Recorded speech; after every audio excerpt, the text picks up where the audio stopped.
이제 다 같이 우리 마음을 모아 5월 17일 주일 예배를 하나님께 드리겠습니다. 자리에서 일어나셔서 이제 창조의 아버지 함께 찬송하시면서 예배를 시작하겠습니다.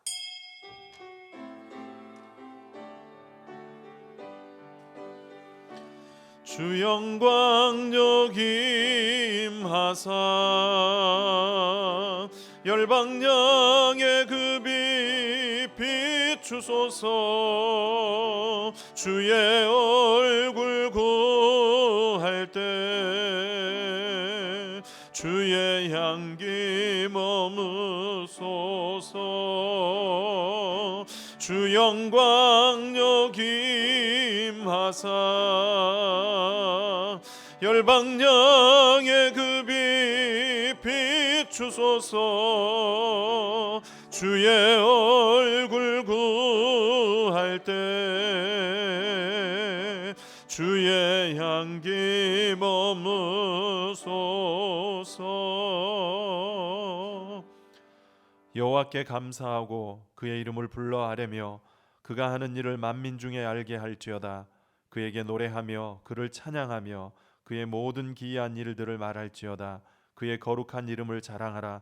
여호와를 구하는 자들은 마음이 즐거울지로다. 아멘. 사랑과 은혜의 하나님, 어제나 오늘이나 영원토록 변함없는 사랑으로 우리를 돌봐주시는 그 은혜를 찬양합니다. 오늘도 우리가 하나님의 성전에 모여 함께 예배할 수 있음이 은혜임을 고백합니다. 그 은혜로 이 시간 우리가 모여 예배하오니 임재하셔서 우리의 예배를 받아주시옵소서. 또한 예배를 통하여 우리에게 부어주실 예비하신 은혜와 복을 우리가 누리기를 원합니다. 하나님과의 신령한 교제가 있게 하시고 그 교제를 통하여 우리의 몸과 마음과 심령의 위로와 통해와 자복과 결단과 변화가 있는 시간이 되게 역사하여 주시옵소서. 우리 주 예수 그리스도의 이름으로 기원하옵나이다. 아멘.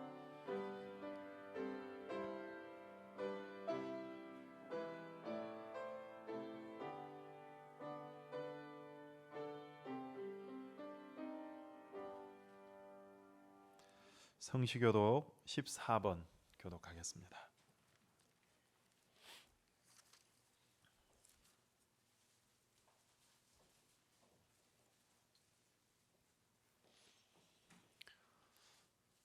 교독문 14번입니다. 땅과 거기에 충만한 것과 세계와 그 가운데 사는 자들은 다 여호와의 것이로다.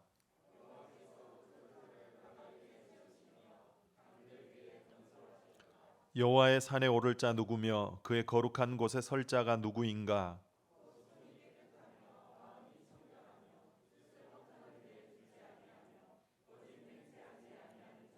그는 여호와께 복을 받고 구원의 하나님께 의를 얻으리니.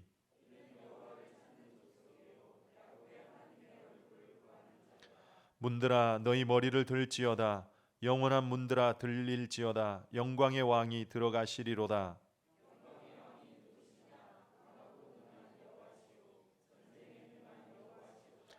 문들아 너희 머리를 들지어다.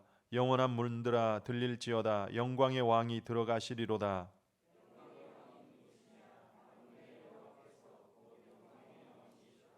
아멘. 참회 기도를 드리겠습니다. 자비와 긍휼의 하나님, 변함없는 사랑으로 우리를 돌보시는 하나님의 그 자비하시는 종에 감사드립니다. 그래서 우리는 날마다 주의 그 은총 앞에 감사와 감격으로 살아야 하지만 그럼에도 우리는 육신이 약하고 믿음이 부족하여 감사와 감격보다 불평과 원망으로 살 때가 더 많았음을 고백합니다. 우리의 그런 믿음 없음과 연약함들을 가지고 이 시간 주 앞에 섰사오니 우리를 불쌍히 여기시고 사죄 은총을 허락하여 주시옵소서. 무릇 지킬 만한 것보다 더욱 내 마음을 지키라 하셨으나 저희들은 마음이 어리석고 조급하여 실수가 많았습니다. 특별히 말에 실수가 없는 자가 온전한 자라였으나 저희들은 지난 한 주간 말에 실수가 너무 많았습니다. 비방하고 정죄하는 말, 불평과 원망의 말, 거짓의 말을 서슴지 않았고 그래서 형제를 실족시키지는 않았는지 이 시간 두려움으로 하나님의 자비를 구합니다. 경솔했던 우리의 언어 생활들을 돌아보며 이제는 입술에 파수꾼을 세우시사 우리의 입술을 다스려 주시옵소서. 주를 증거하는 입술이 되게 하시고 하나님의 영광 드러내는 입이 되게 하여 주시옵소서. 우리의 행실 또한 부끄러웠던 모습이었습니다. 주의 영광을 드러내며 살아가는 몸짓이기보다 육신의 만족과 편안만을 쫓아 살았습니다. 주신 사명과 직분이 있음에도 그래서 두렵고 떨리는 마음으로 감당하려고 애쓰기보다 그저 육신의 정욕과 안목의 정욕, 이생의 자랑을 따라 사느라 주신 사명도 뒤로 한 채 살아왔습니다. 무엇이 중요한지 삶의 우선순위를 놓쳐버리고 그저 질서 없이 살아가는 저희들의 연약함을 긍휼히 여겨 주시옵소서. 죄가 우리를 얼마나 비참하게 만드는지를 절실히 깨닫게 하시고 그래서 철저히 죄악 앞에 가슴을 치는 통회와 자복이 있게 하여 주시옵소서. 더 주님 앞에 서기를 힘쓰는 저희들이 되도록 도와주시옵소서. 무너지고 무뎌진 우리의 신앙이 다시 회복되게 하여 주시옵소서. 하나님 앞에서 우리가 있어야 할 곳, 감당해야 될 일이 무엇인지를 온전히 깨닫게 하시고 그 자리, 그 사명 온전히 감당하며 살아갈 수 있도록 도와주시옵소서. 이런 우리의 모든 죄와 허물과 연약함들을 가지고 이 시간 주님 앞에 겸손히 은혜 구하오니 주여 우리를 불쌍히 여기시고 죄악을 용서하시며 성령의 기름 부심으로 우리를 새롭게 하여 주시옵소서. 예수님의 이름으로 기도하오며 이제 지난 우리의 삶을 돌아보시면서 주님과 우리 자신만이 아는 죄를 고백하며 참회를 계속하겠습니다. 아버지, 주여 살아계신 아버지, 주님 우리를 불쌍히 여기시고 주의 은혜를 더하시기를 원합니다. 믿음으로 강건케 하여 주시옵소서. 아버지 도와주시옵소서. 아버지 하나님 역사해 주시옵소서. 아버지 하나님 은혜를 회복시켜 주시옵소서. 주의 은혜와 성령으로 충만케 하여 주시옵소서. 아버지 다시금 주님을 만남으로 우리의 심령이 새로워질 수 있도록 역사해 주시옵소서. 아버지 하나님 주여 날마다 주님 찬양하며 살아갈 수 있도록 도와주시옵소서. 선한 마음을 주시옵소서. 그러므로 이제 그리스도 예수 안에 있는 자에게는 결코 정죄함이 없나니 이는 그리스도 예수 안에 있는 생명의 성령의 법이 죄와 사망의 법에서 너를 해방하였음이라. 아멘.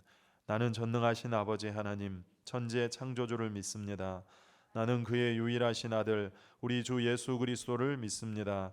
그는 성령으로 잉태되어 동정녀 마리아에게서 나시고 본디오 빌라도에게 고난을 받아 십자가에 못 박혀 죽으시고 장사된 지 사흘 만에 죽은 자 가운데서 다시 살아나셨으며 하늘에 오르시어 전능하신 아버지 하나님 우편에 앉아 계시다가 거기로부터 살아있는 자와 죽은 자를 심판하러 오십니다.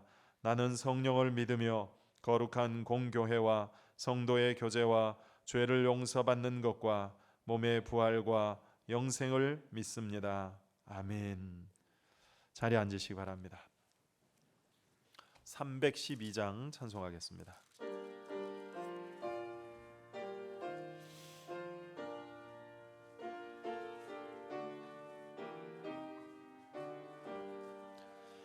너 하나님께 이끌리어 일평생 주만 바라며 너 어려울 때 힘 주시고 언제나 지켜주시리. 주 크신 사랑 믿는 자 그 반석 위에 서리라. 너 설레는 맘 가다듬고 희망 중 기다리면서 그 은혜로 신 주의 뜻과 사랑에 만족하여라. 우리를 불러주신 주 마음에 소원하신다. 주 찬양하고 기도하며 내 본분 힘써다라. 주 약속하신 모든 은혜 내게서 이루어지리라. 잠되고 의지하는 자 주께서 기억하신다. 아멘. 이 시간 조영배 집사님 나오셔서 예배를 위해서 기도 인도하시겠습니다.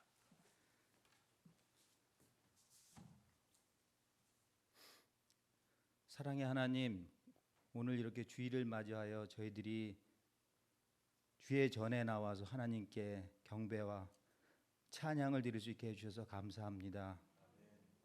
저희가 지금 코로나19로 너무 힘들어하고 있습니다. 저희들을 긍휼히 여겨 주시고 코로나19로부터 저희들을 깨끗게 하여 주시옵소서. 예배가 정상화되고 저희들이 하나님을 온전한 가운데서 믿고 찬양할 수 있는 그런 날이 하루속히 올 수 있도록 주님께서 역사하여 주시옵소서. 고난당한 것이 내게 유익이라는 하나님 말씀을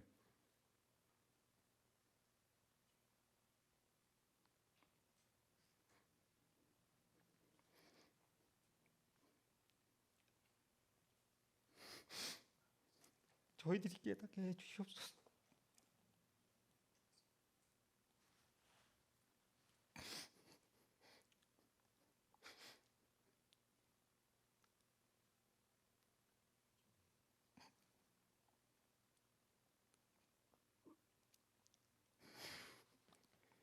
포동교회를 축복해 주시고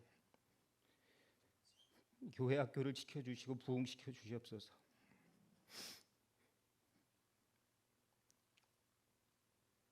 목사님과 전도사님께 기름 부어 주시고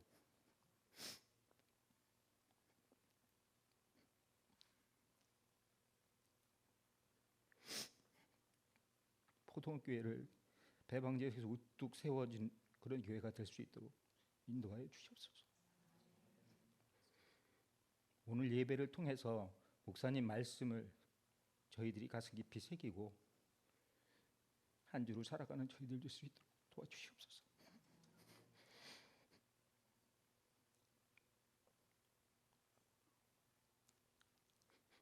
이 모든 말씀 예수님 이름으로 기도드립니다. 아멘.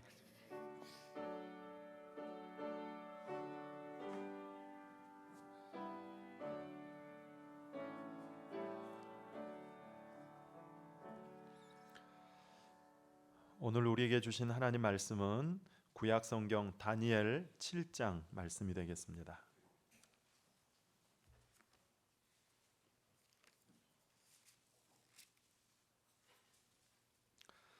다니엘 7장 1절에서 8절까지 말씀입니다. 다 찾으셨으면 자리에서 일어나셔서 한 절씩 교독하면서 하나님의 음성을 받도록 하겠습니다. 바벨론 벨사살 왕 원년에 다니엘이 그의 침상에서 꿈을 꾸며 머릿속으로 환상을 받고 그 꿈을 기록하며 그 일의 대략을 진술하니라.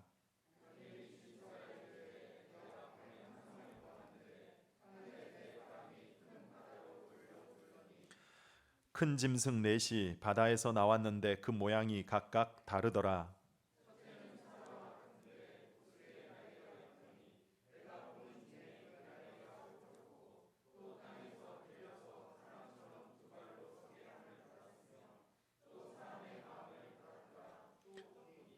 다른 짐승 곧 둘째는 곰과 같은데 그것이 몸 한쪽을 들었고 그 입에 이 사이에는 새 갈빗대가 물렸는데 그것에게 말하는 자들이 있어 이르기를 일어나서 많은 고기를 먹으라 하였더라.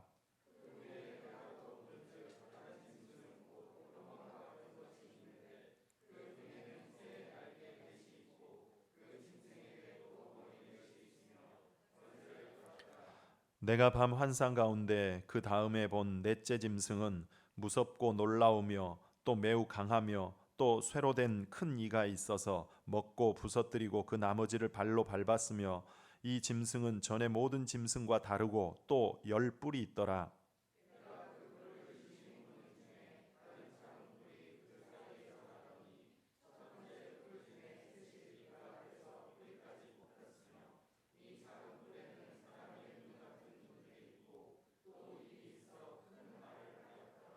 아멘. 자리에 앉으시기 바랍니다. 이제 이 시간에는 김수환, 정진아 집사님 부부 하나님 앞에 찬양 올려드리겠습니다.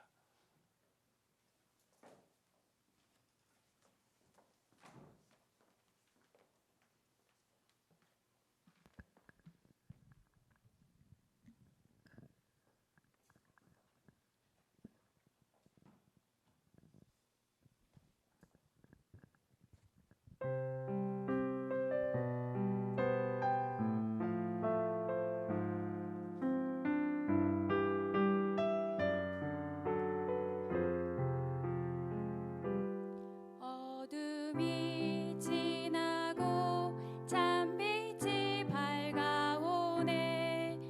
이제 어둠을 떠나 빛으로 나아오라. 미움 속에 있는 자 어둠 속을 걸으니 어둠이 그 눈을 가리우네. 이제 모든 계명을 십자가로 패하사 단 하나의 새 계명 서로 사랑하라. 서로 사랑하자. 서로 사랑하자. 우리 받은 사랑이 얼마나 큰지 생각해보라. 사랑하자. 서로 사랑하자. 우리 서로 사랑하자.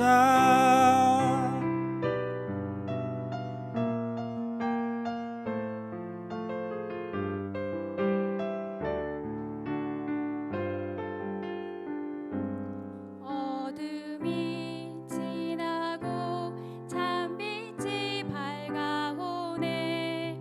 이제 어둠을 떠나 빛으로 나아오라.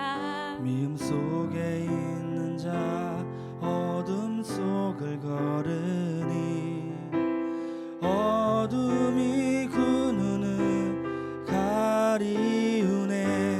이제 모든 계명을 십자가로 패하사 단 하나의 새 계명 서로 사랑하라. 서로 사랑하자. 서로 사랑하자. 우리 받은 사랑이 얼마나 큰지 생각해보라. 사랑하자. 서로 사랑하자. 우리 서로 사랑하자. 서로 사랑하자. 서로 사랑하자. 우리 받은 용서가 얼마나 큰지 생각해보라. 사랑하자. 서로 사랑하자. 우리 서로 사랑하자. 서로 사랑하자. 서로 사랑하자.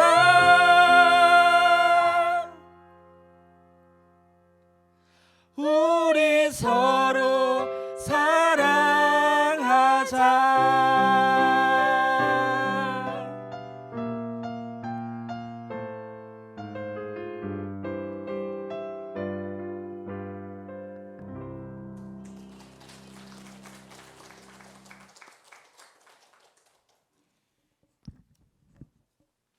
할렐루야.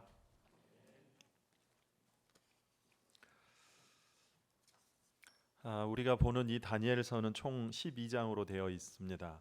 근데 특별히 1장에서 6장까지는 아마 많이 읽고 또 듣고 아는 내용일 겁니다. 역사 속에 나타난 이야기이기 때문에 쉽게 이해할 수 있습니다. 그러나 7장에서부터 이제 12장까지는 아마 거의 읽지 않을 겁니다.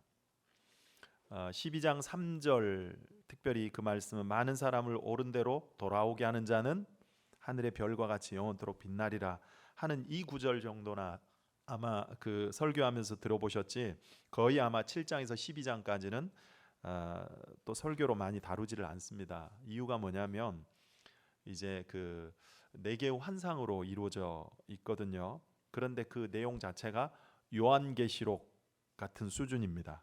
묵시라 그러죠. 묵시, 아포칼립스. 하나님께서 이루실 일을 환상으로 나타내 보이신 것. 그래서 요한계시록에 보면 그런 이제 환상들이 나오고 예언이 나오고 또 에스겔서에도 나오고 여기 다니엘서에도 이런 묵시적인 내용들이 나오는데 다니엘서는 이제 오늘 7장부터 시작이 됩니다. 그래서 사실 어렵습니다. 그야말로 영적인 내용이고 그래서 잘 다루지를 않아요. 대신 이단들이 잘 다룹니다. 왜냐하면 앞으로 되어질 일들을 풀어가지고 사람들에게 미래에 대한 두려움을 주고 자기들을 따르도록 하기 위함이에요.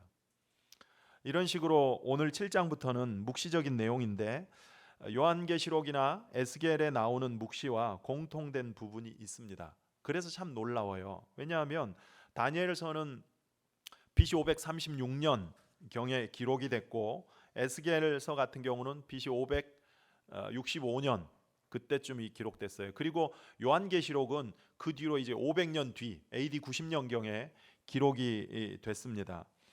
그러니까 500년 이상 차이가 나는 성경인데도 그 계시의 내용이 같다는 것이 신기하지 않습니까? 이렇게 보면 여러분 성경의 주제는 예수 그리스도지요. 구약은 오실 예수님, 신약은 오신 예수님이에요. 그래서 성경의 주제는 예수 그리스도예요. 그런데 창세기는 BC 1500년경에 기록이 됐어요.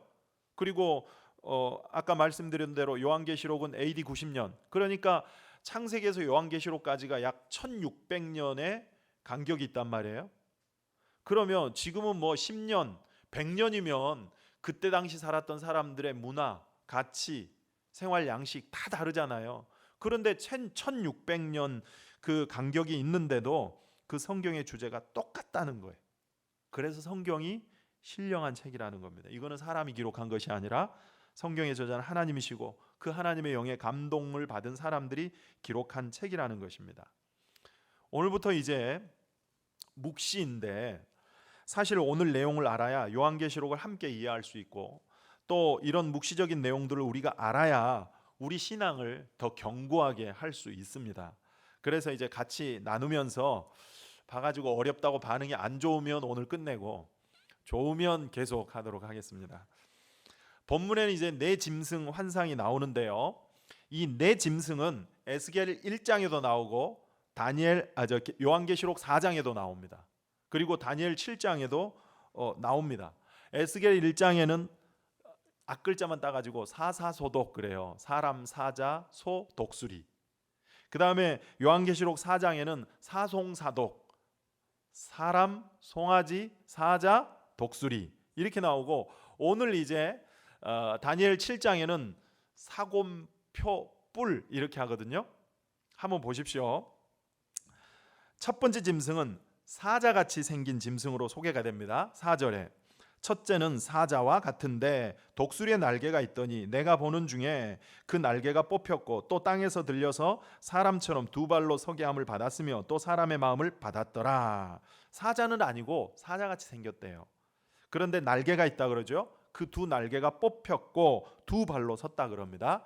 그 다음에 두 번째 짐승은 곰과 같이 생겼다고 해요. 5절 다른 짐승 곧 둘째는 곰과 같은데 그것이 몸 한쪽을 들었고 그 입의 이 사이에는 새 갈빗대가 물렸는데 그것에게 말하는 자들이 있어 이르기를 일어나서 많은 고기를 먹으라 하였더라. 곰이 앞다리를 들고 서 있는 모습과 같아요. 그런데 입에 뭘 물고 있다고요? 새 갈빗대를 물고 있대요. 갈비를 뜯고 있어요. 세 번째 짐승은 표범 같다고 합니다. 6절 그 후에 내가 또 본즉 다른 짐승 곧 표범과 같은 것이 있는데 그 등에는 새의 날개 넷이 있고 그 짐승에게 또 머리 넷이 있으며 권세를 받았더라. 표범인데 날개가 넷이 있고 머리가 넷이에요.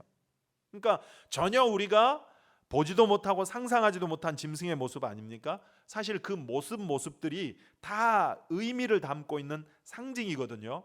그 다음 네 번째 짐승도 마찬가지예요. 그런데 이 네 번째 짐승은 이름이 없습니다. 7절 내가 밤 환상 가운데 그 다음에 본 넷째 짐승은 무섭고 놀라우며 또 매우 강하며 또 쇠로 된 큰 이가 있어서 먹고 부서뜨리고 그 나머지를 밟았으며 이 짐승은 전에 모든 짐승과 다르고 또 10뿔이 있더라. 내가 그 뿔을 유심히 보는 중에 다른 작은 뿔이 그 사이에서 나더니 첫 번째 뿔 중에 셋이 그 앞에서 뿌리까지 뽑혔으며 이 작은 뿔에는 사람의 눈 같은 눈들이 있고 또 입이 있어 큰 말을 하였더라.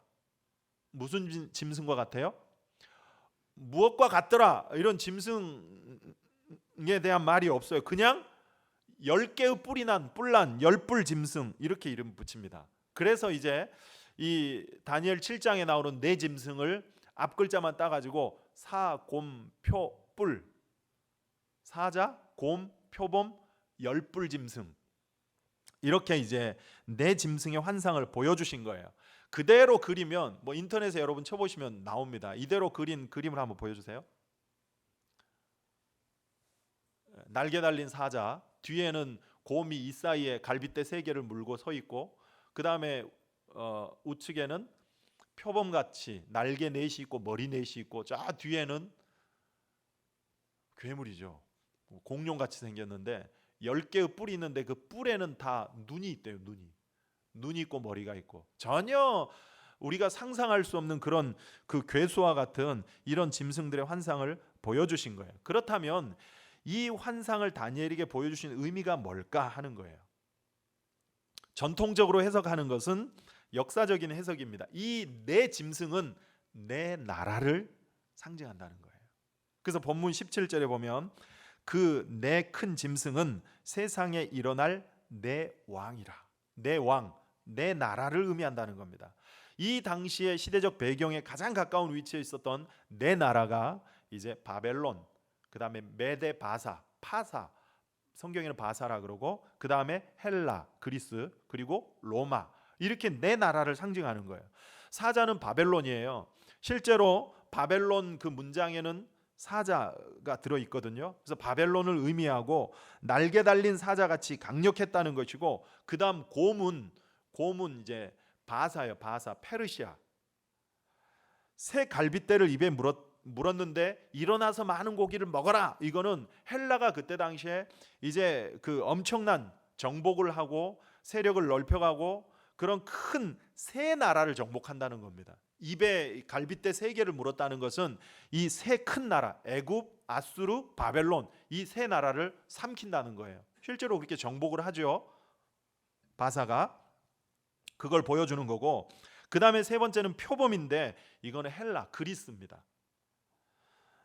그리스 알렉산더 왕이 30살이 될 때까지 뭐 유럽에서부터 인더스강 유역까지 해가지고 엄청난 그 영토를 정복하고 넓혀가지고 새 날개, 머리 넷, 뭐 이것도 각각 다 의미가 있습니다. 그리고 5번째 10뿔 달린 짐승인데 이거는 로마로 해석을 합니다.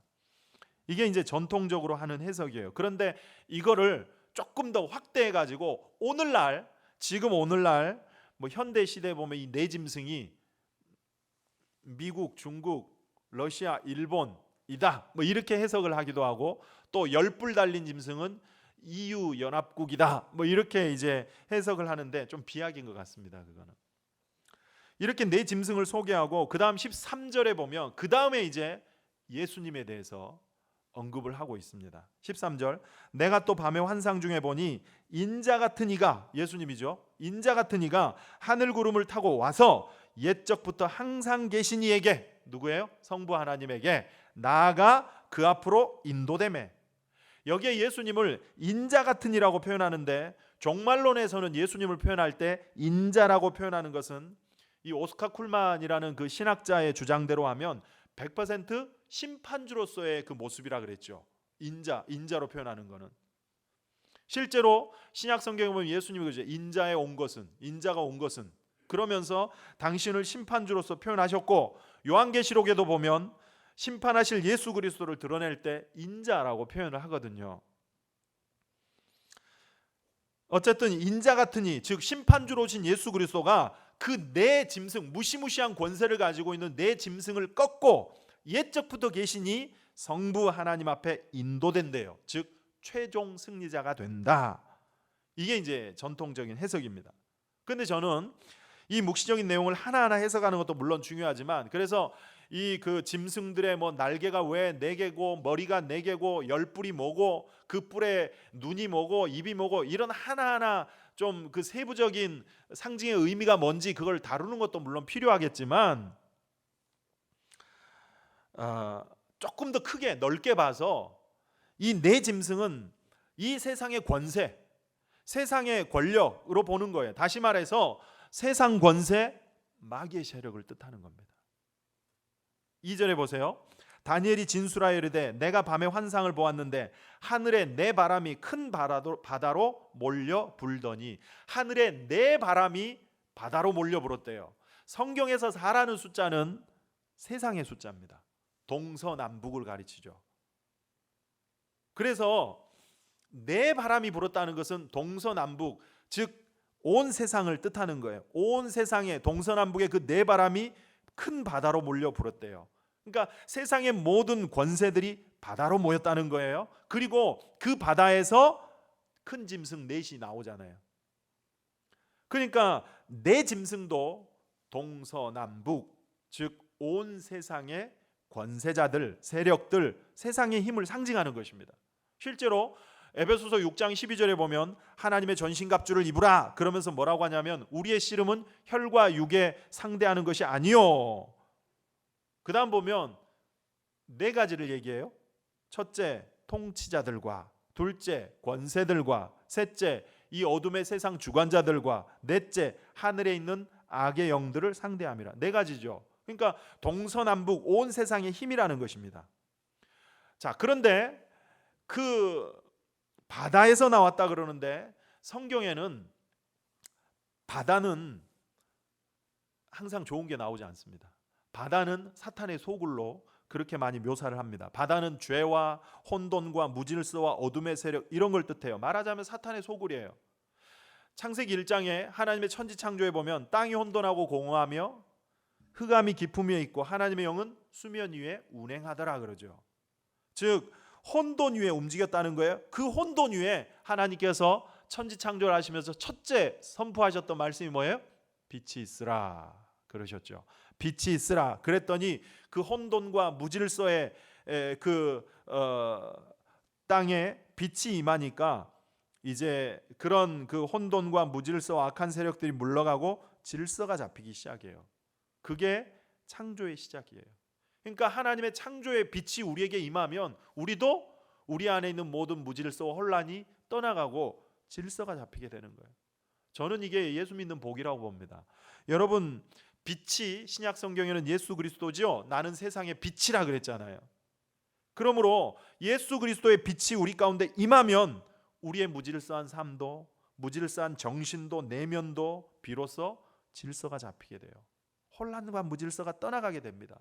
시편 119편 105절에 주의 말씀은 내 발의 등이요 내 길의 빛이라 그랬잖아요. 말씀이 내 길의 빛이에요. 왜? 말씀만이 내가 가야 할 길과 가지 말아야 될 길을 밝히 비춰주기 때문에. 그래서 우리도 빛 대신 하나님의 말씀 앞에 섰을 때 우리의 모든 혼란과 무질서가 비로소 사라지고 질서가 잡히게 되는 것입니다. 어쨌든 바다는 혼돈이에요. 바다는 사탄의 소굴.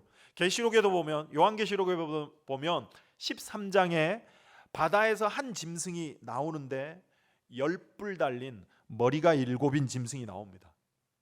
그러니까 사실 여러분, 이런 다니엘이나 에스겔이나 또 요한계시록에 나오는 이런 그 괴물 같은 그런 모습들이 다 사탄으로 묘사돼요. 그래서 지금 지금 세대 보면 요즘 아이들은 아마 게임이나 영화나 이런 데 보면 사탄 그 괴기 영화 같은 데 보면 다 이런 성경에 나오는 이런 그 짐승들을 묘사해 가지고 괴물들을 만들어내는 거예요.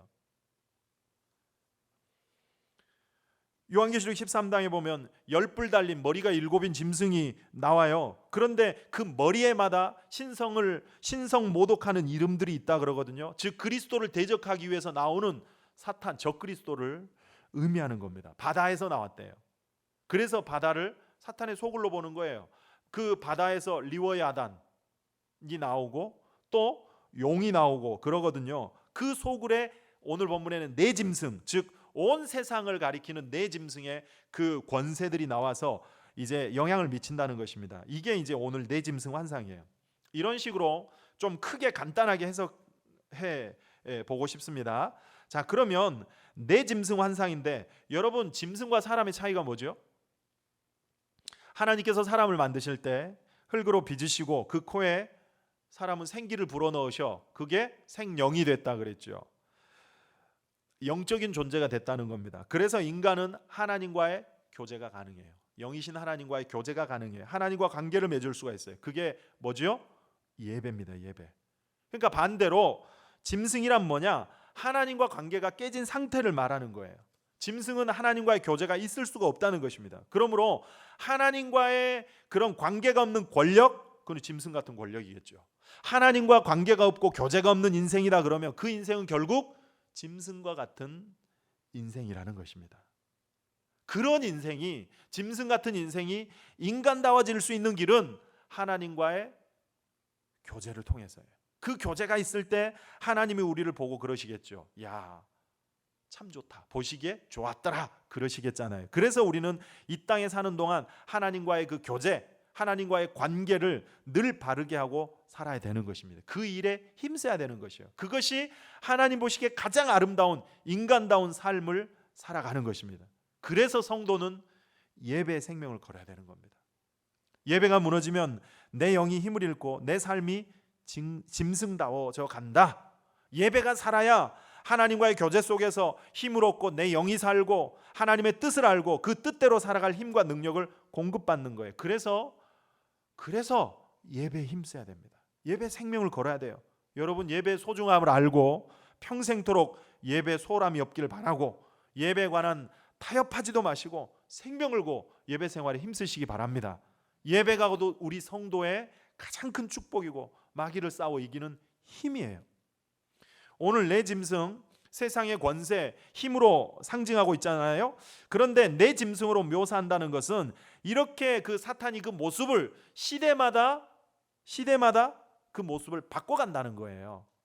바벨론, 바사, 헬라, 로마 그 통치자들의 배후에 사탄이 모습을 바꿔가면서 역사한다는 거예요. 그 통치권을 사탄이 이용한다는 겁니다. 실제로 그렇습니다. 요한복음 12장 같은 데 보면 사탄을 이 세상의 임금, 통치자라 그러거든요. 그래서 사탄은 세상의 권세를 이용해서 역사해요. 예를 들면 나치 정권이나 김일성 정권이나 이런 세상의 통치자들을 이용해서 역사해요. 그리고 최근에는 또 문화나 대중매체나 이런 인터넷들을 통해서 역사하죠. 그런 식으로 시대마다 옷을 갈아입어가면서 역사한다는 것입니다. 그런데 그 특징이 뭐냐? 이게 이제 중요해요. 내 짐승이 바다에서 나왔는데 결국 세상의 권세, 힘을 상징하는 사탄의 세력인데 이 짐승의 특징이 뭐냐? 이걸 알아야 이제 우리가 대응을 하겠죠. 세 가지로 본문에 나옵니다. 25절 보세요.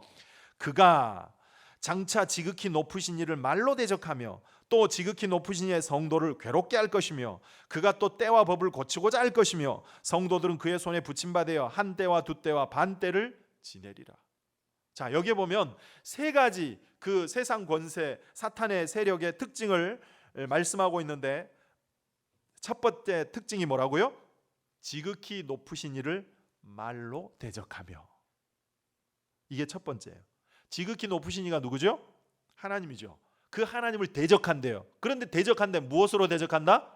말로 대적한대요. 하나님을 모독하고 조롱하고 비방하고 말로 공격한다는 것입니다. 그런 면에서 여러분 마지막 때가 될수록 이 말, 우리의 입술이 죄의 도구가 아니라 하나님의 선한 도구가 되도록 우리 힘써야 됩니다. 마지막 때가 될수록 말로 무너진다는 거예요. 실제로 이제 디모데후서 3장 같은 데 보면 말세가 이르리니 그러면서 말세에 나타나는 징조에 대해서 우리 사람에게 나타나는 그 말세의 특징을 19가지로 이제 말씀하고 있거든요. 디모데후서 3장 1절에 보니까 너는 이것을 알라 말세에 고통하는 때가 이르리니 사람들이 자기를 사랑하며 돈을 사랑하며 자랑하며 교만하며 비방하며 부모를 거역하며 감사하지 아니하며 거룩하지 아니하며 이러면서 19가지가 쭉 나와요. 그런데 제일 먼저 우리 말세 사람에게 나타나는 첫 번째 특징이 뭐라고 얘기해요? 자기를 사랑하며, 자기를 사랑하며. 철저히 이기적이고 개인주의적이 될 거라는 거예요, 말세. 그리고 두 번째는 뭐예요? 돈을 사랑하며, 돈을 사랑하며. 돈이라 그러면 이제는 뭐 가족, 우정, 의리, 심지어는 신앙도 물질 앞에 버리는 거. 돈이 우상이 되는 거예요. 그만큼 물질이 최고의 가치가 돼서 우리의 삶의 행불행에 결정적 영향을 미쳐간다는 것입니다.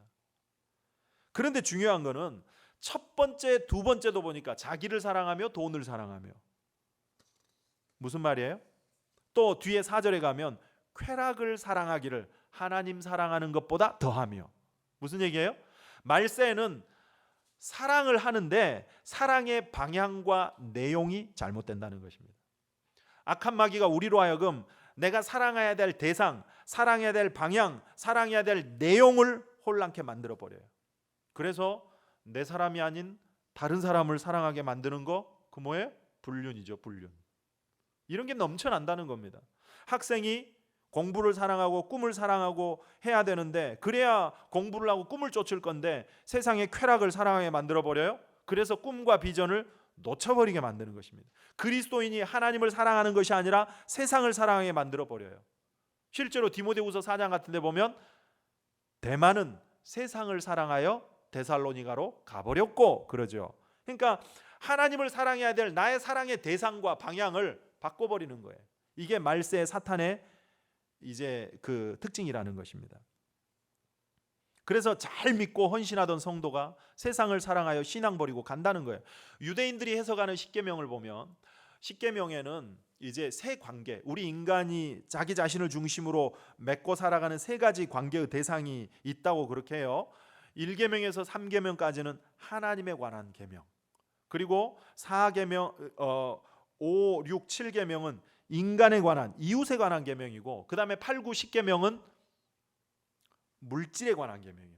그러니까 그것을 나를 중심으로 해서 첫째는 대신 하나님과의, 그 다음에 두 번째 대인 사랑과의, 그 다음에 세 번째는 대물 물질과의 관계.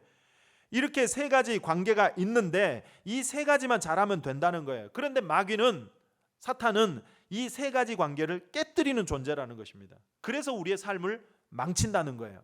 하나님과 우리 사이의 대신 관계에 이 관계가 딱 끊어지니까 어떻게 돼요? 하나님과 관계가 끊어지니까 고통과 슬픔과 아픔과 괴로움과 미움과 온갖 악한 것들이 들어왔죠. 그랬잖아요. 아담이 범죄하여 하나님과의 관계가 깨지니까 땀을 흘려야 되는 고통과 해산의 수고와 배신과 살인과 미움과 이런 그런 고통들이 들어오잖아요. 그렇게 대신 관계가 끊어지니까 대인 관계도 끊어져 가지고 가인이 자기 동생 아벨을 쳐 죽여버리죠.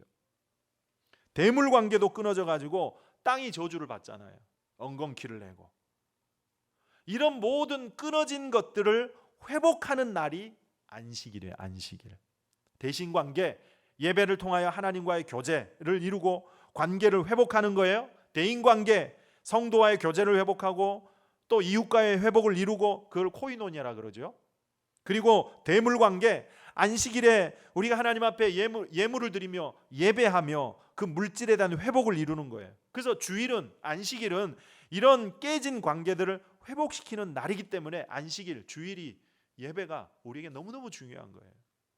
그냥 하나님 앞에서 예배만 드리고 딱 끝나면 안 돼요. 나의 모든 무너진 것들, 무너진 관계들이 풍성해지고 회복되는 것이 안식일이라는 것입니다.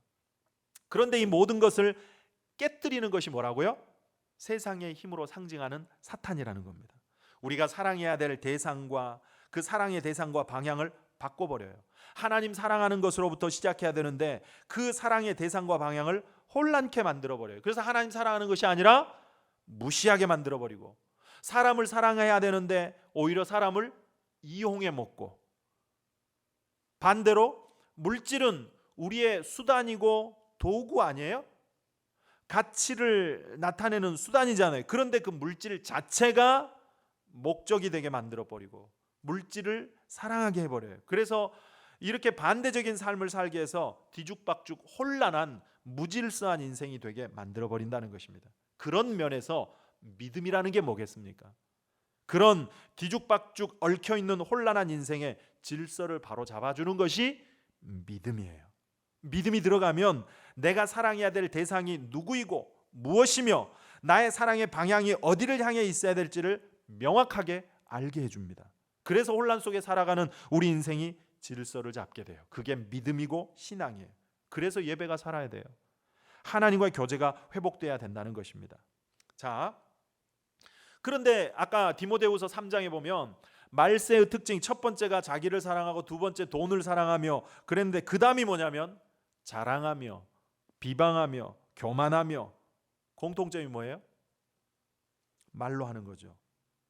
입으로 죄 짓는 일이 많다는 것입니다. 자랑하고 우쭐거리며 비방하고 정죄하고. 오늘 본문 25절에 첫 번째 특징, 내 짐승의 그 첫 번째 특징이 뭐라고요? 장차 지극히 높으신 이를 말로 대적하며, 말로 하나님을 조롱하고 비방하는 거예요. 여러분, 이런 일들이 뭐 지금도 얼마나 많습니까? 그렇죠. 신은 죽었다, 만들어낸 신이다, 그러면서 인문학의 이름으로 소위 지성인들을 중심으로 해서 오히려 하나님을 조롱하고 공격하고 평가절하하고 고대 신화를 살짝 바꿔놓은 게 성경이다 그러고, 이런 것들이 시대마다 모습을 바꿔가면서 계속 나온다는 것입니다. 이게 첫 번째. 그 다음에 두 번째 특징 25절 다시 보세요. 그가 장차 지극히 높으신 이를 말로 대적하며, 그 다음 또 지극히 높으신 이의 성도를 괴롭게 할 것이며. 성도를 괴롭게 한다는 거예요. 그러니까 성도들에 대한 핍박, 박해, 이게 이제 사탄이 이제 하는 두 번째 특징. 여러분, 이 핍박은, 성도의 핍박은 뭐 초대교회부터 계속 있어 왔죠. 감옥에 갇히고 돌에 맞아 죽고, 다니엘서에도 나오잖아요. 풀무불에 넣고 사자굴에 던져지고, 이런 식의 핍박과 죽임을 통해 괴롭게 했어요. 중세 때도 뭐 자기들의 이론 교리를 지키기 위해 이단 만들어 가지고 화형시키고, 또 마녀 사냥하고 단두대 매달고, 근대에는 합리주의 이론을 가지고 공격하고 괴롭게 했습니다. 하나님을 믿는 것은 그건 뭐 무식한 일이다. 소위 배웠다고 하는 지성인들을 중심으로 더 그랬어요. 말도 안 되는 논리라는 거죠. 그러나 여러분, 신앙이 우리의 이성과 논리로 설명이 되고 이해와 납득이 가능하다 그러면 그때부터 그거는 인간의 이론이지 신앙이 아니죠. 우리의 이성과 논리를 초월하니까 그게 신앙이 되는 거잖아요. 그런데 이성으로 다 이해가 돼야 믿는다? 그건 믿는 것이 아니라 이해하는 수준이에요. 신앙은 그 이해의 수준을 뛰어넘는 믿는 거잖아요. 그런데 이성과 논리로 공격을 하는 거예요. 말도 안 돼 그러면서. 그래서 믿음이 필요한 거잖아요. 또 오늘 현대 시대는 어떻습니까? 대중매체, 인터넷, 또 문화, 시대주의, 인본주의. 저는 앞으로 우리 기독교의 최대 적은 물질과 인본주의라고 봅니다. 휴머니즘, 뭐 인간에 의한, 인간을 위한 일이라 그러면 무조건 맞습니까? 아니에요. 우리는 하나님을 위하고 하나님의 영광을 위하여 사는 존재잖아요. 우리는 신본주의입니다. 그것이 결국에는 나를 가장 복되고 영광스럽게 하는 길이거든요. 그런데 우리의 목적이 인간이다? 사람이 먼저다. 그래서 기독교는 틀렸다? 이런 식의 공격이 오늘날의 공격이에요. 지금도 기독교에 대한 사회적 편견이 있죠. 어떤 회사에는 뭐 왕따를 당하고 불이익이 있고 차별과 손해를 봐야 되고, 이런 성도에 대한 핍박이 마지막 때까지 계속 있고 마지막 때가 될수록 더 심해질 거라는 겁니다. 이게 바다에서 나온 내 짐승이 하는 일이에요. 그 다음에 세 번째 특징은 25절 중간에 다시 보시면, 그가 또 때와 법을 고치고자 할 것이며. 때와 법을 고친대요. 이게 무슨 말이냐면, 저는 이게 굉장히 중요한 특징이라고 봅니다. 때와 법을 고치고자 할 거래요. 법을 가지고 하나님의 말씀을 공격하는 일이 벌어지고, 법을 가지고 하나님의 말씀대로 사는 자들을 범법자로 만들어 버린다는 것입니다. 여러분 동성애는 죄입니까 아닙니까? 2주 전에 이태원 클럽에 전국의 수많은 사람들이 다녀가면서 코로나19가 다시 막 재점화가 되지 않았어요? 그게 게이 클럽이라 그러죠. 성소수자들이 모이는. 여러분 동성애는 죄지요. 성경에는 분명히 말씀합니다. 죄라고. 물론 우리가 불쌍히 여겨야 되는 대상이지만 분명히 성경은 죄라고 말씀하지 않습니까? 그런데 지금 보면은 사회적, 문화적, 시대적 분위기는 어때요? 죄가 아니라고 합니다. 그들을 존중해 줘야 되고. 그래서 성소수자 특별법을 외치고 그들의 인권을 주장해줘. 인간으로서의 권리를 존중받아야 된다. 실제로 서양에는 합법인 나라들이 많아요. 동성끼리 혼인도 하고 심지어 동성애자들이 안수도 받고 목사도 돼요. 이거는 완전히 성경과 위배되는 거 아닙니까? 지금 미국 같은 데는 동성애는 잘못된 거다. 이 앞에서 동성애는 죄입니다. 이렇게 설교하면 구속됩니다. 성소수자에 대한 인권을 침해하고 핍박하는 것이 돼요. 그래서 구속되고 처벌받아요. 그래서 말을 못해요. 성경대로 하나님의 법대로 말을 못하는 거예요. 그러니까 법을 고쳐가지고 하나님을 핍박하고 성도들을 핍박한다는 거예요. 이게 때와 법을 고치는 거예요. 우리나라도 여호와의 증인들 그동안 병역 거부하면서 감옥에 갔잖아요. 그런데 이제는 어떻게 됐습니까? 이제는 확정이 됐죠. 무죄로. 이름을 바꿔서 양심적 병역 거부 이렇게 바꿔가면서. 또 간통 사회법으로는 이제는 죄가 아니잖아요. 그러나 성경은 죄라고 말씀합니다. 우리는 사회법이 아닌 그 위에 있는 상위법인 하나님의 법을 따라 사는 사람이에요. 그래서 사회법으로 죄가 아니니까 간통하자. 그거는 안 돼요. 그런 식으로 말씀과 충돌하는 법들이 생겨나고 그런 법들이 있다는 거예요. 그렇게 하나님을 대적하고 성도들을 괴롭게 한다는 것입니다. 저는 이걸 기준을 무너뜨린다로 바꾸고 싶어요. 악한 마귀는 우리가 지켜야 될 기준, 그 선을 무너뜨리는 겁니다. 많잖아요. 우리가 지켜야 될 기준들이 보편적 기준이 있고 인류의 보편적 기준이 있고 또 윤리 도덕적인 기준이 있고 우리는 신앙의 기준들이 있잖아요. 그 기준을 사탄은 계속해서 허물어 가는 거예요. 괜찮아. 해봐. 안 죽어. 야, 신세계야. 끝내줘. 그러면서 달콤한 사탄의 유혹으로 우리의 그 기준들을 무너뜨리는 거예요. 잠언 5장 3절에 음녀의 입술은 꿀을 떨어뜨리며 그의 입술은 기름보다 미끄럽다 그러거든요. 뱀이 하와에게 그랬죠. 야, 먹어봐. 안 죽어. 네가 먹으면 하나님처럼 될 거야. 그랬더니 그 말을 듣고 선악과를 딱 보니까 선악과가 어떻게 보였어요? 먹음직도 하고 보암직도 하고 지혜롭게 할 만큼 탐스럽기도 하고 그야말로 꿀을 떨어뜨리는 소리로 들리잖아요. 여러분, 이런 달콤한 사탄의 유혹에 절대로 속지 마십시오. 분별해야 됩니다. 여러분의 무너진 기준들을 다시 세우십시오. 그게 여러분의 신앙을 지키는 길이고 삶을 지키는 길입니다. 내가 내 가정을 지키기 위해서 지켜야 될, 넘지 말아야 될 기준들, 선이 있잖아요. 그런데 마귀는 계속해서 그 선을 넘게 만드는 거예요. 법을 고쳐서 괜찮다 그러면서.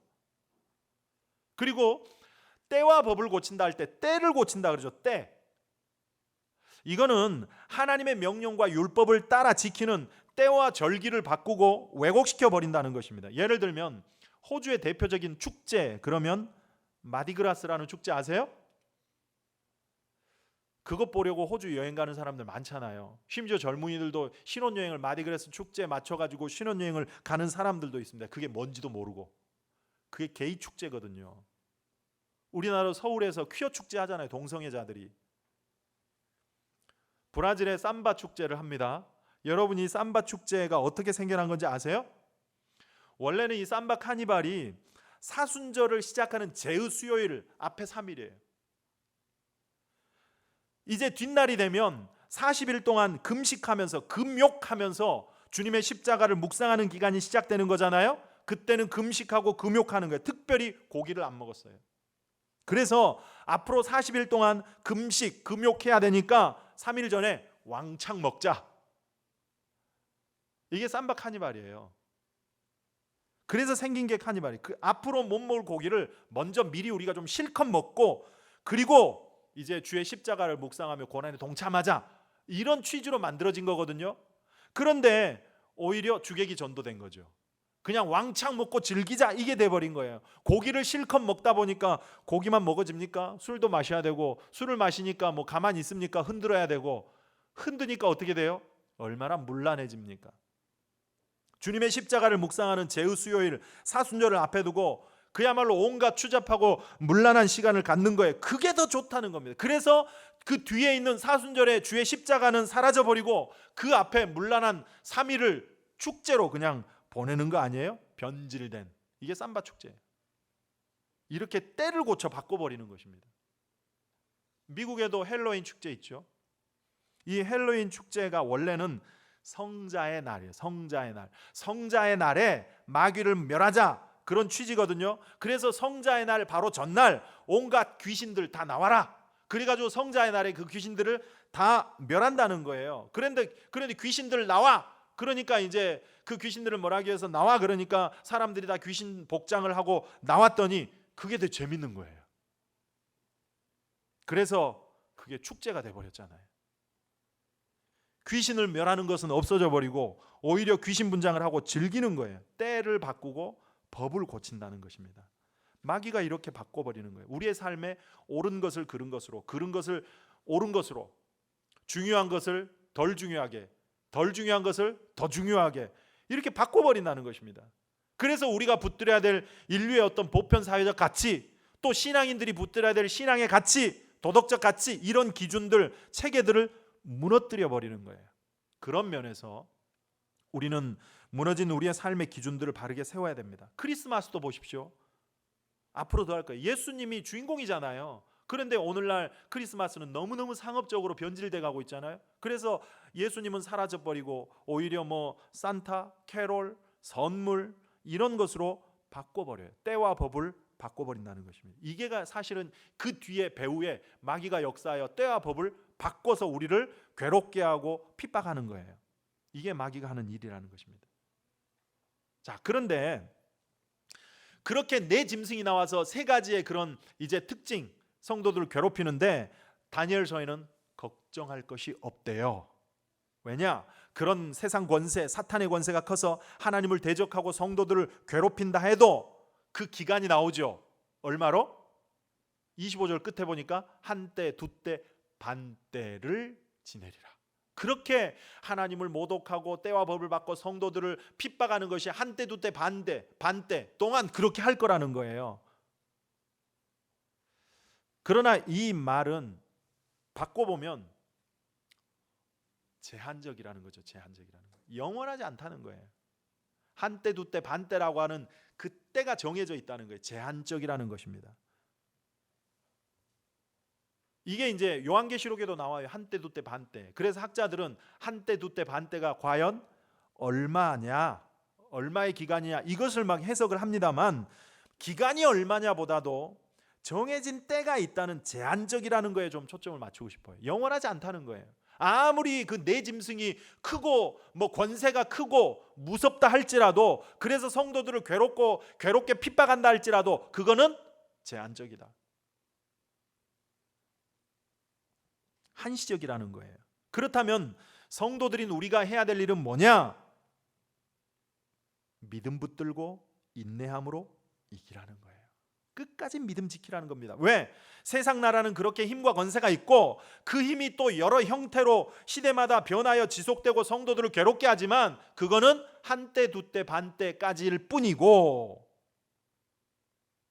반대로 26절 보세요. 그러나 심판이 시작되면 그는 권세를 빼앗기고 완전히 멸망할 것이요. 이 네 짐승 비유한 악한 마귀 권세를 말하는 거죠. 다 빼앗기고 멸망할 거래요. 27절 나라와 권세와 온 천하 나라들의 위세가 지극히 높으신 이의 거룩한 백성에게 붙임 바 되리니, 우리 성도들이죠. 그의 나라는 영원한 나라이라. 모든 권세 있는 자들이 다 그를 섬기며 복종하리라.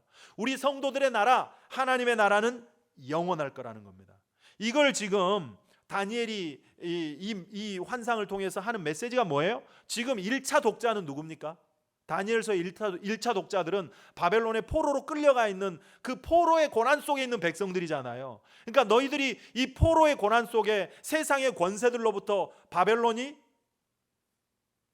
바사에게 망하고, 바사가 헬라에게 망하고, 헬라가 로마에게 망하면서 계속해서 그 나라의 압제 속에 살아가는 고난이 너희들에게 있겠지만 한때 두때 반때까지이고 결국 우리의 영원한 나라, 하나님의 나라는 영원할 것이다. 그 나라 이름 포로의 고난 속에 있는 이스라엘 백성들에게 약속으로 보여주는 거예요. 그래서 결국 성도는 최종 승리한다. 이게 사실은 내 짐승의 환상을 통해서 주시는 메시지예요. 사탄이 큰 권세를 가지고 세상 권세를 이용하고 때와 법을 바꿔서 성도들을 핍박하고 하나님을 모독하고 조롱하지만 그거는 한시적일 뿐이고 성도인 너희들은 끝까지 믿음 지키라는 거예요. 그러면 영원한 하나님 나라의 백성이 된다. 이게 메시지예요.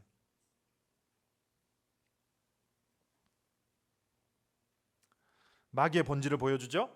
세상의 힘을 가지고 그들이 이러이런 짓을 할 건데 끝까지 흔들리지 말고 견뎌. 그러면 승리해. 그들은 유한하고 한시적이야. 그러니 믿음 지켜. 그거예요. 믿음 지켜.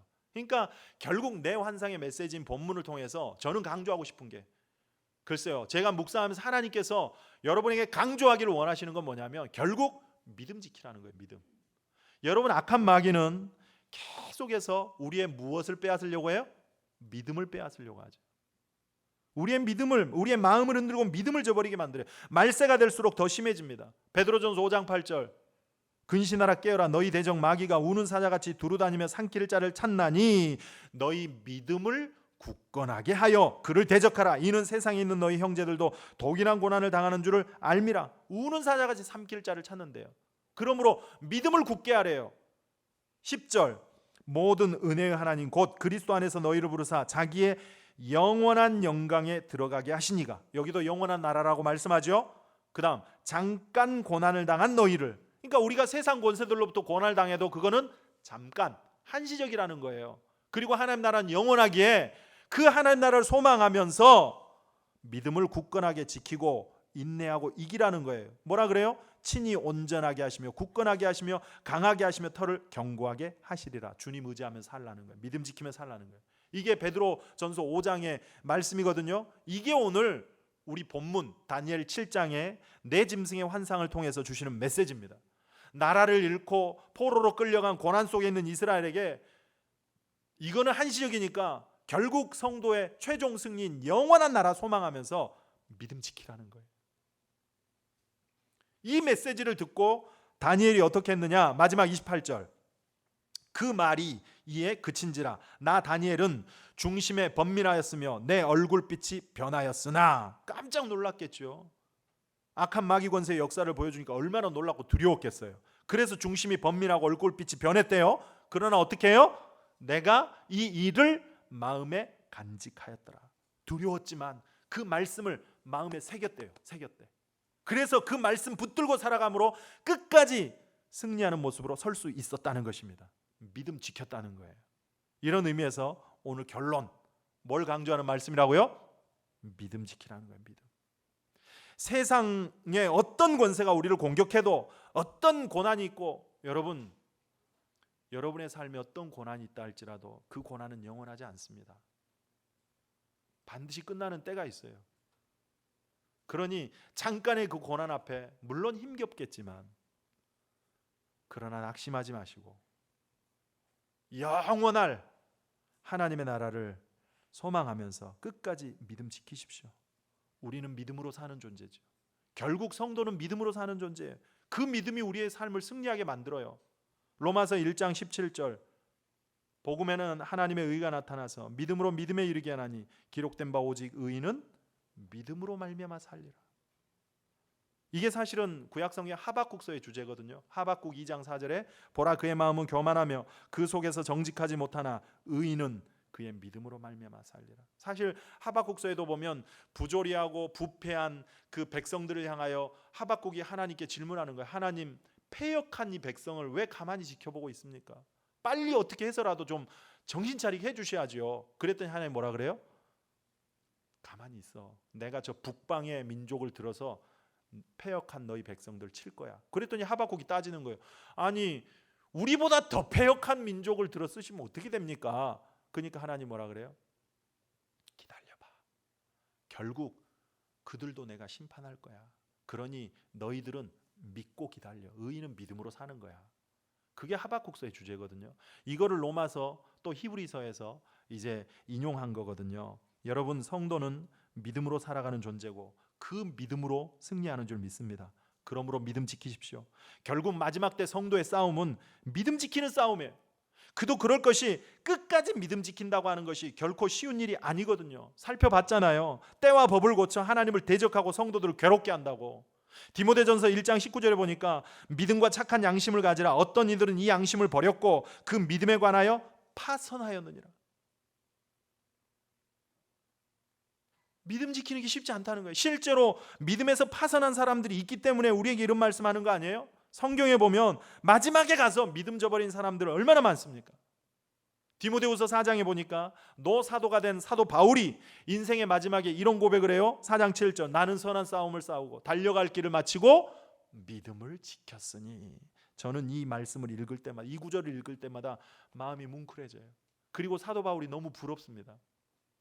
믿음의 선한 싸움을 끝까지 싸웠고 자기가 달려가야 될 길 그리고 믿음을 지켰대요. 그래서 그 다음 절에 뭐라 그래요? 이후로는 나를 위하여 의의 면류관이 예비되어 있을 거래요. 성공적인 인생을 산 거 아닙니까? 여러분 인생의 성공을 위해 끝까지 우리가 붙들어야 할 것이 무엇이겠습니까? 믿음입니다. 그 믿음이 결국 나를 영원한 나라에 살게 하는 힘이고 능력입니다. 그러므로 믿음 지키십시오. 절대 놓치지 마십시오. 양보해서도 안 되고 타협해서도 안 됩니다. 다 잃어도 믿음 하나 붙들었다면 그 사람은 성공한 사람입니다. 그러나 반대로 다 얻었어도 믿음 잃었다면 그 사람은 다 잃은 사람입니다. 마태복음 24장 종말에 대한 징조가 쭉 나오는데 그런 종말들을 설명해주고 종말을 살아가는 성도가 어떤 준비를 해야 될지를 말씀하거든요. 거기에 보면 이 마태복음 24장에 보면 뭐 많은 사람들이 내 이름으로 와서 그리스도로 하여 사람들을 미혹할 것이고 난리와 난리의 소문을 듣겠고 민족이 민족을 나라가 나라를 대적하고 곳곳에 기근과 기근이 있을 것이고 불법이 성함으로 사람들의 마음에 사랑이 식어질 것이다. 그러나 뭐라 그래요? 끝까지 견디는 자는 구원을 얻으리라. 결국 말세 우리의 싸움은 뭐라고요? 거짓 증거들, 우리를 미혹하고 믿음을 넘어뜨리는 거짓 증거자들과 싸움이에요. 그들의 미혹과 유혹에서 믿음 지키라는 것입니다. 끝까지 지키고 견디는 자는 영원한 하나님 나라 백성이 된다는 것입니다. 그러므로 믿음 지키는 싸움에서 승리하셔서 영원한 나라의 주인공들이 다 되시길 바랍니다. 지금 코로나19로 3월 달부터 석 달 가까이 우리가 온전한 신앙생활 못했잖아요. 기도하셔야 돼요. 아까 우리 조 집사님 기도하셨던 것처럼 정상적인 예배생활, 신앙생활이 될 수 있도록 기도하셔야 돼요. 물론 코로나19로 인하여 우리에게 주신 또 특별한 은혜들 분명히 여러분에게 있을 줄 압니다. 그것이 우리에게 준 유익도 분명히 있습니다. 하지만 코로나19로 인해서 우리의 신앙이 편해지고 편리한 것에 익숙해지지 않을까 하는 염려도 분명히 있습니다. 실제로 우리 교회 한 집사님이 저한테 그러시더라고요. 주일이면 일찍 일어나가지고 막 챙겨가지고 뭐 그렇게 바쁘게 교회 가고 그랬었는데 뭐 온라인 예배를 드리니까 화장 안 해도 되고 옷 안 챙겨 입어도 되고 그냥 일어나가지고 세수만 하고 자리에 앉아서 화면 켜놓고 예배 드리니까 너무 편하더라는 거예요. 거기에 익숙해질까봐 두려워지더라 그러더라고요. 이번 주부터는 여러분 이제 정상적인 예배 활동을 합니다. 수요 예배도 해요. 새벽 기도도 합니다. 다 차운행도 합니다. 여러분 다시 시작하고 회복하십시오.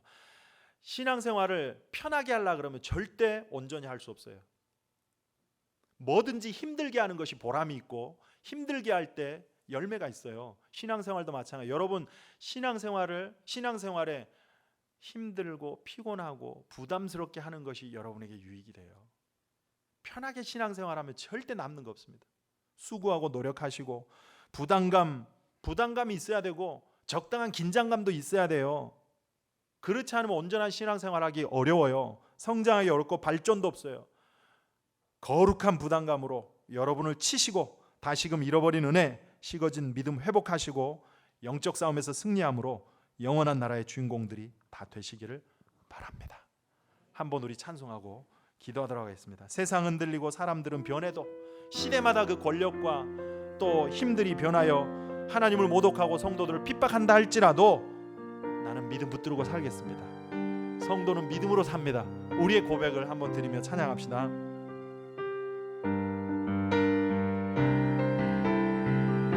좀 빨리 합시다.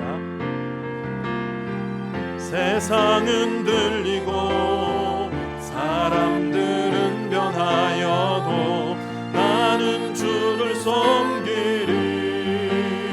주님의 사랑은 영원히 변하지 않네. 나는 주를 신뢰해. 오직 믿음으로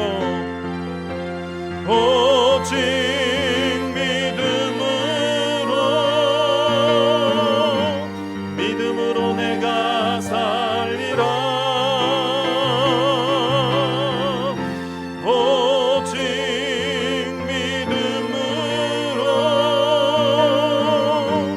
믿음으로 내가 살리라. 아멘. 믿음은 들리고 사람들 주를 떠나도 나는 주를 섬기리. 아멘. 주님의 나라는 영원히 쇠하지 않네.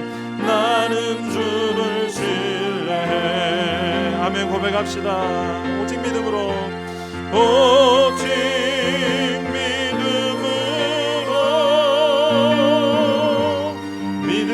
내가 살리라. 오직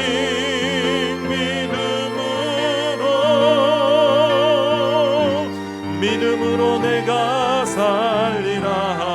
오직 의인은 믿음으로 말미암아 살리라.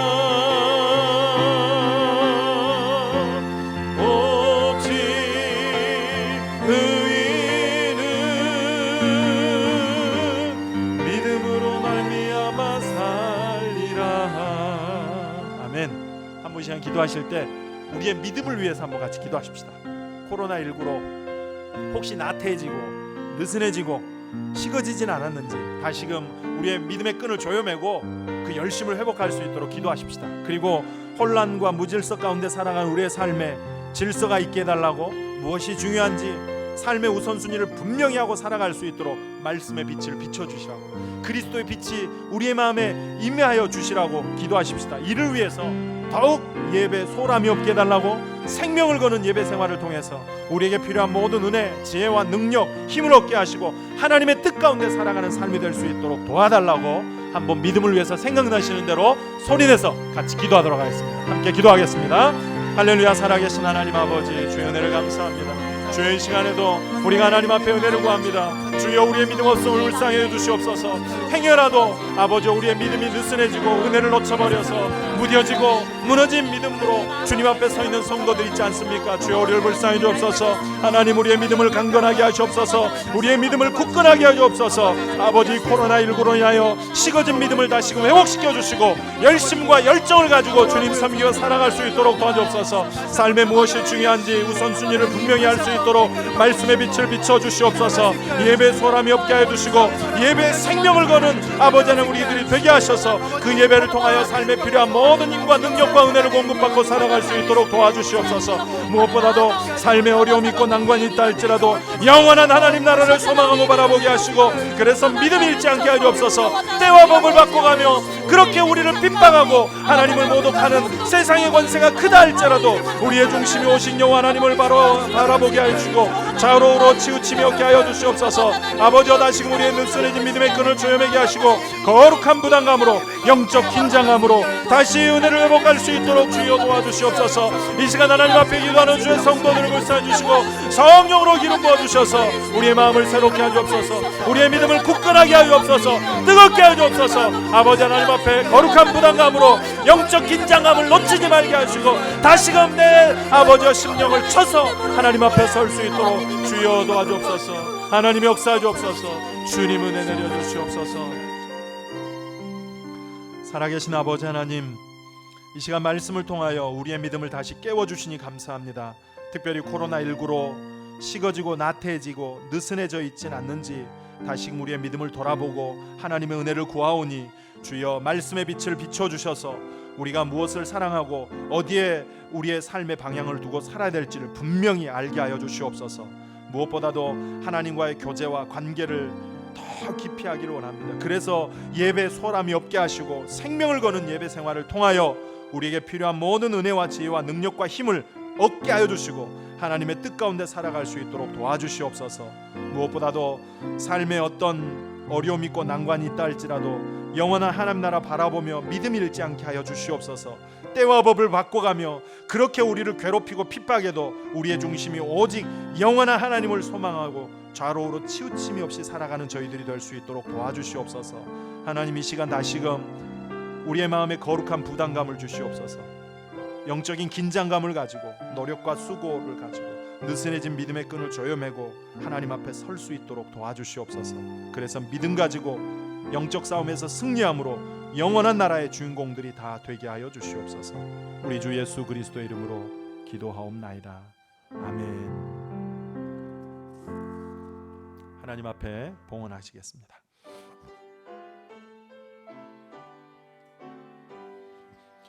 나의 보화 드리니 주여 받아 주셔서 하늘나라 위하여 주 뜻대로 쓰소서. 아멘.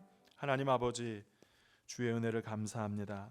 이처럼 예배당에 나와 하나님을 마음껏 예배할 수 있도록 우리의 마음을 붙들어 주시고 발걸음을 인도하신 하나님, 우리의 마음과 정성과 뜻을 다하여 드린 이 예배를 받으신 줄 믿습니다.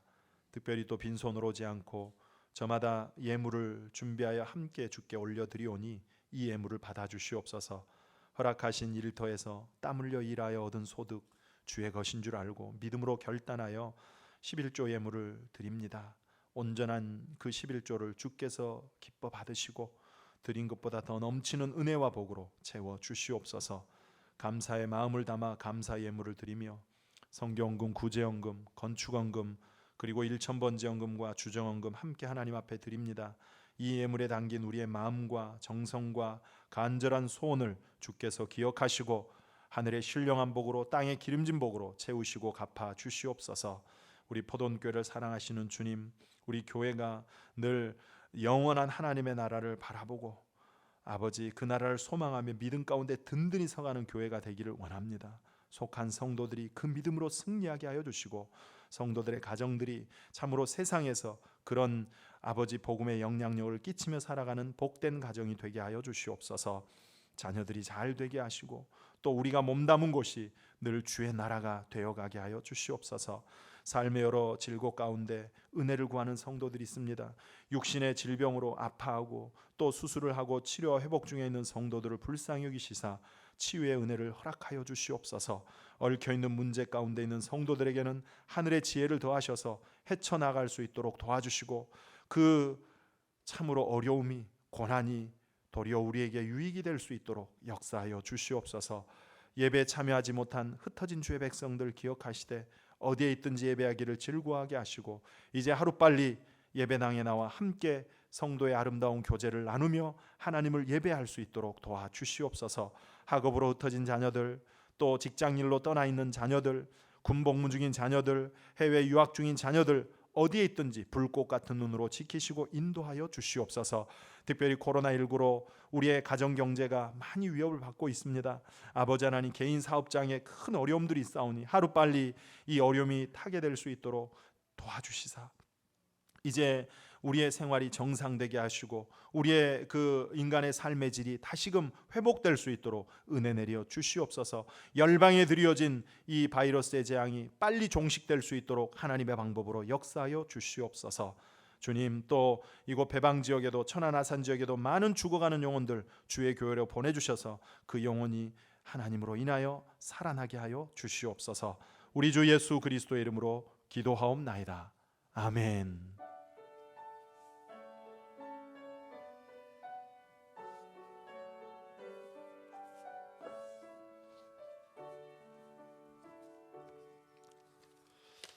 교회생활 말씀드립니다. 예배 나온 여러분들을 환영하고 축복합니다.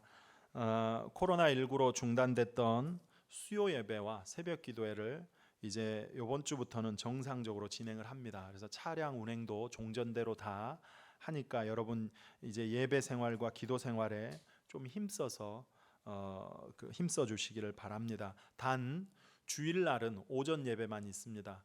아직 마스크를 벗을 때까지는 식사하는 것과 오후 찬양 집회는 쉬도록 하겠습니다. 그리고 찬양대 봉사도 다음 주부터는 정상적으로 합니다. 담임 목사 위임식이 6월 7일 주일 오후 3시에 있습니다. 준비원들은 오늘 2부 예배 끝나고 잠깐 모임을 갖도록 하겠습니다. 지난주에 등록하신 분을 소개하겠습니다. 박문용 성도님, 이영숙 성도님입니다. 1남성교회 2여전도회고 3구역입니다. 또 교회 생활 기쁘게 할 수 있도록 여러분 성도의 교제해 주시기를 바랍니다. 앞뒤좌우로 인사 나누시겠습니다.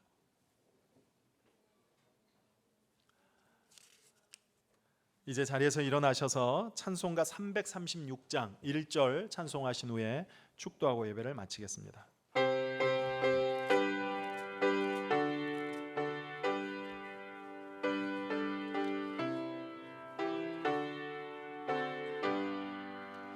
환난과 핍박 중에도 성도는 신앙 지켰네. 이 신앙 생각할 때에 기쁨이 충만하도다. 성도의 신앙 따라서 죽도록 충성하겠네.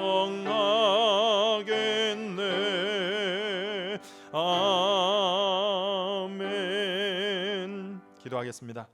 믿음 지키는 싸움에서 승리하셔서 영원한 하나님 나라의 주인공들이 다 되시기를 바랍니다. 이제는 우리 주 예수 그리스도의 은혜와 하나님의 사랑과 성령의 교통하심이 때와 법을 바꿔 하나님을 모독하고 성도들을 괴롭히는 세상 권세 앞에서 끝까지 영원한 나라를 바라보고 믿음 지킴으로 그 믿음의 싸움에서 승리하여 영원한 나라의 백성이 되기를 소망하고 결단하며 나가는 모든 성도들 위해, 특별히 코로나19로 인하여 어려운 가운데 있는 많은 주의 백성들 위해 영원토록 함께 하옵시기를 간절히 축원하옵나이다. 아멘.